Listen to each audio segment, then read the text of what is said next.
Welcome to the SM Buzz Super Social Show that's about social media and social marketing and community management, and I'll throw another social in just for good luck. Do you want to say social on the camera? Social. It's a social show and I'm joined by Neil Gorton of Capcom. Hello. Thank you for joining me. Hey, thanks for having me. So, it's anytime. So what this show is about is rounding up what we've just spoken about on a social buzz chat, which happens every Tuesday between 7 p.m. and 8 p.m. GMT, which is 2 p.m. Eastern Standard Time, which is if you're in the US. And this week we spoke about community management within video games and trolls and, you know, people that really want to wind you up a touch. And we got Neil on board because Neil works for Capcom, who've made games like Street Fighter, you may have heard of them. Resident Evil, they decided to have that game with the slow door opening. You know, it's just very annoying. And so Are you trying to troll me already? I'm not trying to troll you right now. Right, okay. I'm not the troll, you're Right. the troll. Like, you trolled me all the time back in past. That's the past. That's the past. But, so this is a new show. We're going to be playing with the format for weeks to come. Is that right, Sam? Weeks to come? Yeah, good.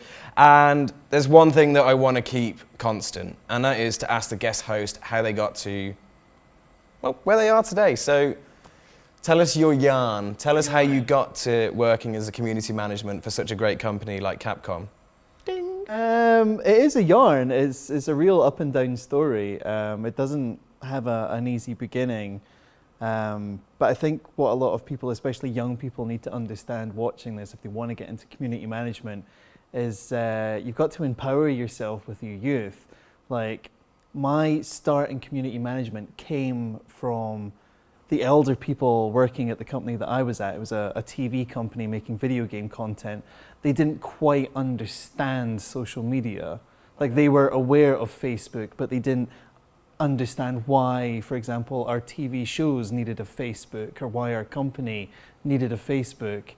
And myself and a couple of the other young upstarts that were there at the time managed to convince the boss that we should have our own pages. I know that seems ludicrous now, but yeah.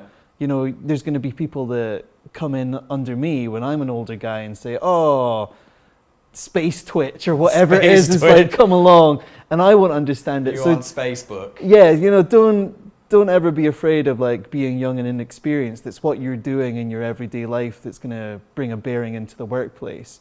So that's how I started. I was doing a lot of the community stuff for that, just starting our own brand page. The term, even like a term of a brand page, didn't even exist back then. We were just trying to communicate with our fans better. And that was great. That was a great time in television. It was the twilight of my television career. It did come to an end, unfortunately. But what happened is I'd grown so much within that period that I started using the skills that I'd acquired through community management and through my time in television to try something else. And at this stage, myself and a cohort, Tom, started our own YouTube channel. Would you, just to, sure. I'm going to have to stop you there. Do. Just do a Kanye on it. Would you encourage like people starting out to just go for it, start a YouTube channel and just attempt new things like in the industry? I think you should stick to what you enjoy and just realize that as soon as you're creating something, you're community managing something. Like, if you've got your band and you make a website dedicated to your band and have a little forum on that, then you're already community managing. If you want to do like YouTube videos of you playing Minecraft and the second you start responding to comments, then you're community managing. So you're going to build up an impressive array of skills just naturally doing what you like to do anyway. It's a perfect answer. And it's like, I was like in my head trying to think of another question. It's like, no. Should I go back to the jump off point of YouTube channels? No, it's no need. It's fine. You said empowerment, like just go for it. Yeah, that's what I was doing. I was obviously embittered but still impassioned when we were making YouTube content. And we knew it was never going to set the world on fire. It was purely just a case of keeping in contact with the industry. And this was before an age really where people had their own YouTube gaming shows to the degree that they have now. So for us, it was just a way to keep busy and just keep our skills sharp. And it just happened to be the season where Capcom were releasing a lot of their titles at the time. And we would be at their press events making fun content, whereas other people were more focused and serious and just wanted a more journalistic approach to things. And we were just having fun. And that caught the attention of Capcom's marketing department that liked what we were doing. And through that, they invited me to interview for the company. And three interviews later, Only 3? 3 stages of interviews. They weren't messing about. But a lot of that, what you don't realize is like it's a cultural fit. Like a lot of like young people don't realize when they're going for a job. Sure, they've got their certificates from school and their qualifications, but much of it is selling yourself. People want to see how you're going to integrate within the team. I think that like a lot of young people don't realize that when they first started getting into the world of work. And that's what a lot of this interview process was trying to figure out, is how I was going to slot into that department and as much as where I was going to help it. That's nuts. That's eye-opening even to me. Like, I've learned so much from actually just listening to you there. Like, because as our history goes, we've always just, I've learned by doing. Sure. But the way that you put it about, by just creating a YouTube video or creating a YouTube channel, you are doing community management. I have a feeling that now all these kids who are growing up creating these channels will be getting skill sets that they're not even aware of. Exactly. So when it comes to this 3-interview process, they'll be answering questions without realizing they know the answers. They've already done so much without even realizing it. I mean, like back in the day, back when, you know, before we were where we were, when I first encountered you, that's what made me want to reach out and get in contact with you, because you were doing something different and you were developing your own social brands and reaching out and trying to bring communities together. So we've come from doing the chat this evening that was based around community management and trolling. It was good. Yeah, it was really enlightening, actually. It was really refreshing. Yeah, we didn't get trolled. We didn't get trolled. I was really surprised at that. I was really surprised. I thought someone was going to have a pop, but no, I think it seems to be on everyone's lips. Everyone wanted to have an opinion, and they were all, whilst they varied, a lot of them were very heartfelt, and they all seemed to stem from either personal opinion or common sense. Yeah, we went for it at one point. We put inappropriate hashtags in a tweet. We tried to get the believers involved, and I just don't think they took the bait. So we tried to get trolled, but it didn't happen. But during the actual chat, we knew there was going to be a few questions that might stir up the hornet's nest a bit. And one of them was about how should you deal with trolls on the internet? Like, should you respond to them? Should you just leave them? Or should you actually take severe action that is above just like a normal response?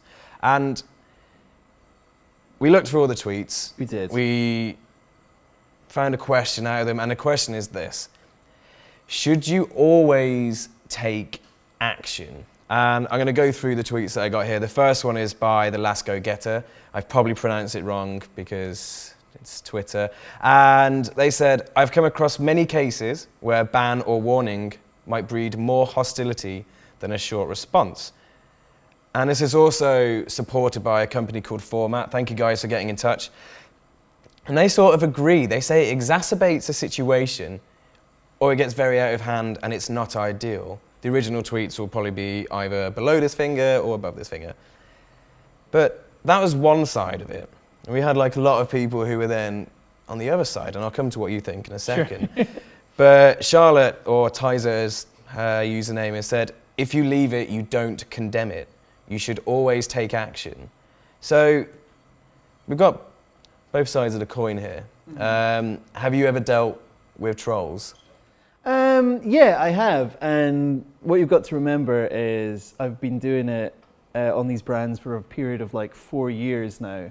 So it's went almost from being like the Wild West to being a much more calmer, I wanted to say Downton Abbey there, but that's a terrible example. You can't go from the Wild West to Downton Abbey. But Not how that ended recently. That's definitely not calm. no, but like I've never watched it. Things but- have like plateaued now to an extent that it's achieved what we wanted to do. It's literally built a community. The way I view it, it's a place that people want to log into for like 5 minutes of their working day, have a little look around, see what everyone's saying and seeing if there's anything new, and then go. So I don't want anything toxic there. People are obviously entitled to their opinions, and part of the job, the fundamental part of the job, is a communication between customer and company, and you as the community manager are in the middle of that. So when it comes to trolling,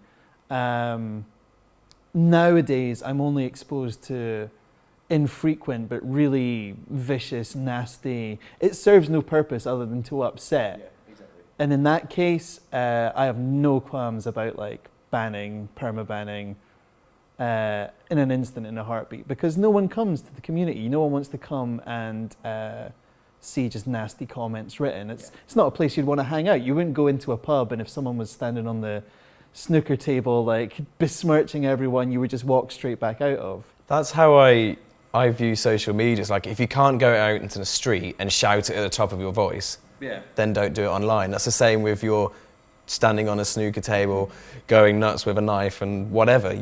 If you don't do it in real life, don't do it online.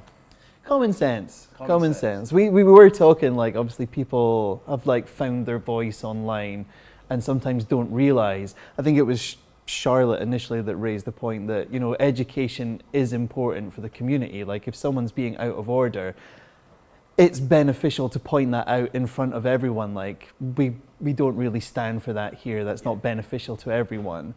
I mean, if they've got a valid point, you know, if they're unhappy or angry with a product and are voicing that in an offensive manner, then sure, you can take a measured response and say, I hear what you're saying, please cut out, you know, language or something like that.